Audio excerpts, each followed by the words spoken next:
একবার শুধু যাও না, ঘরের ভিতর না ঢুকে তুমি থাকতেই পারবে না? এটা আবার কেমন নিয়ম? কি হলো, তুমি এখনো এখানে বসে আছো? তোমার আক্কেল জ্ঞানের কি হয়েছে কে জানে।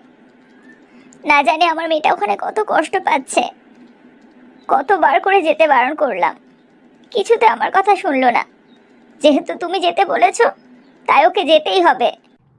উফ, তার জন্য এইভাবে কাঁদতে হবে বুঝি? তোমার আর কি, মেয়েটা তো সবসময় আমার চোখের সামনে থাকে। তোমার কি মনে হয়, পায়ে যদি ওখানে গিয়ে কষ্ট পেত, তাহলে কি আমি ওকে যেতে দিতাম? কৃষ্ণ আর টিয়ার বিয়ের আশীর্বাদে তোমার কি মনে হয় ও আনন্দ করবে? তোমাকে কে বললো কৃষ্ণ আর টিয়ার বিয়ে হচ্ছে? নিজে কৃষ্ণ আর টিয়ার বিয়ের অনুষ্ঠানে ওকে পাঠালে, আর এখন আজগুবি কথা বলছো?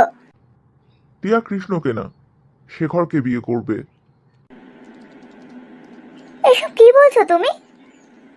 তুমি তো নিজেই বললে আজকে নাকি কৃষ্ণদের বাড়ি থেকে টিয়াকে আশীর্বাদ করতে আসবে। সে তো টিয়া আমাকে বলতে বলেছিল।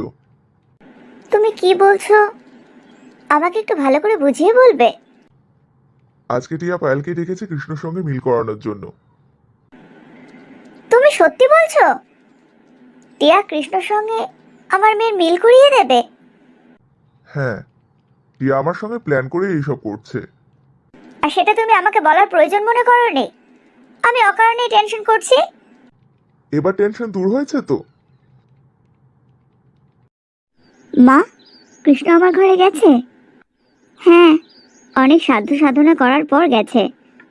তুই ঠিকই বলেছিস, কৃষ্ণ নিজের মনের বিরুদ্ধে গিয়ে তোকে বিয়ে করতে চেয়েছিল। তুই ওকে বিয়ে করলে কোনোদিনও সুখী হতে পারতিস না। শুধু আমি কেন, কৃষ্ণ, পায়েল, কেউ ভালো থাকতে পারতো না। এখন এসব কথা ছাড়ো তো, আগে গিয়ে দেখি ওরা দুজন কি করছে। কৃষ্ণ নাকি তোর ঘরের বাইরে থেকেই তোকে দেখে চলে আসবে। দেখি ও কেমন ঘরের বাইরে থেকেই চলে আসে। সবকিছু জেনে শুনে ছেলেটা কেন যে এরকম করছে আমি বুঝতেই পারছি না। টিয়াকেই যদি ও বিয়ে করতে চাইছে করুক না, বিয়ের পর দেখবে সবকিছু আস্তে আস্তে ঠিক হয়ে যাবে। হ্যাঁ, তুমি তো সেটাই বলবে, কারণ তুমি তো চেয়েছিলে এটাই হোক। সেই জন্যই আমি খুব ভালো করে জানি তোমার মনে মনে খুব আনন্দ হচ্ছে। ওই মেয়ে আসুক না এই বাড়ির বউ হয়ে, বড়লোক বাড়ির বউ হওয়ার শখ সারা জীবনের মতো ঘুচিয়ে দেব। তুমি আবার কি করবে? টিয়া আগে এই বাড়ির বউ হয়ে আসুক, তারপর তো যা করার করব। টিয়াটা আবার এত দেরি করছে কেন? কখন থেকে এখানে একা একা বসে আছি।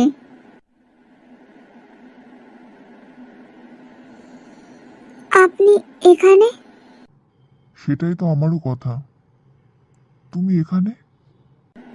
আমি এখানে টিয়ার জন্য এসেছি। হ্যাঁ, সেটাই তো স্বাভাবিক, ভুলটা আমারই।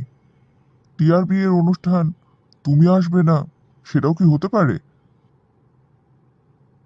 কিন্তু তুমি এখানে কি করছো? এখানে তো টিয়ার থাকার কথা। আমিও এখানে টিয়ার জন্যই অপেক্ষা করছি। এখনো সময় আছে পায়েল, আমি কিন্তু নিজের ইচ্ছে টিয়াকে বিয়ে করছি না। তুমি চাইলে সবকিছু আবার ঠিক হয়ে যেতে পারে। আমি একটু বাইরে যাচ্ছি, দেখি টিয়া কোথায় আছে। দাঁড়াও, তোমাকে একটা কথা জানিয়ে রাখি, বিয়ের পরের দিনই আমি 5 বছরের জন্য লন্ডন চলে যাচ্ছি। বাহ, সে তো খুব ভালো কথা।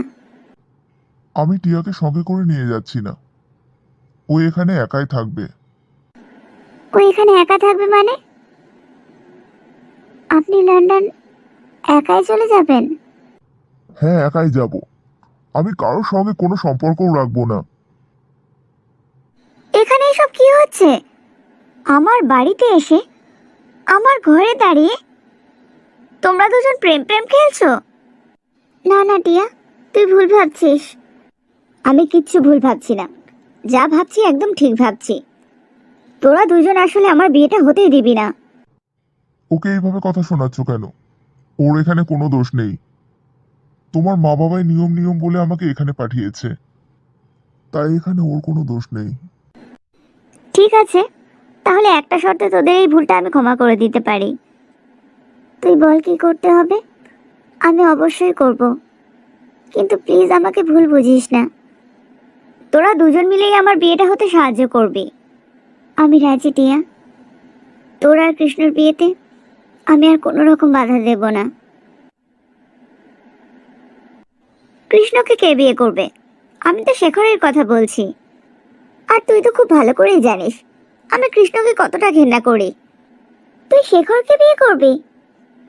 তাহলে যে তুই বললি আজকে তোর আর কৃষ্ণর এঙ্গেজমেন্ট, সে তো আমি এমনিই বলেছি। এইসব কথার মানেটা কি আমি বুঝতে পারছি না। মানেটা হচ্ছে আমি তোমার আর পায়েলের মাঝখান থেকে সরে যাচ্ছি। এসব তুই কি বলছিস? তার মানেটা হচ্ছে আমি কৃষ্ণকে বিয়ে করব না, কারণ ও আমাকে একটুও পছন্দ করে না। আমাকে শেখর খুব ভালোবাসে, তাই আমি ওকেই বিয়ে করব। এবার তোদের দুজনের মধ্যে যেসব প্রবলেম আছে সেগুলো মিটিয়ে নে। আমি সেই জন্যই তোদেরকে এক জায়গায় নিয়ে এসেছি। কৃষ্ণ, আমি বাইরে যাচ্ছি তোমাদের দুজনের মাঝখান থেকে। এবার নিশ্চয় তুমি আর আমার উপরে রাগ করবে না। আই এম সরি টিয়া, আমি সত্যি তোমাকে ভুল ভেবেছিলাম, কিন্তু আজকে যেটা তুমি করলে তাতে আমার ভুলটা ভেঙে গেছে। এবার তাহলে তোমরা কথা বলো, আমি বাইরে যাচ্ছি। আর কেউ আছে নাকি? আর কেউ মানে? এই যে আমার সঙ্গে বিয়ে করানোর জন্য। না, আর কেউ নেই। আমি আর কোনো রকম ঝুঁকি নিতে চাই না, আমি আজকেই তোমাকে বিয়ে করব।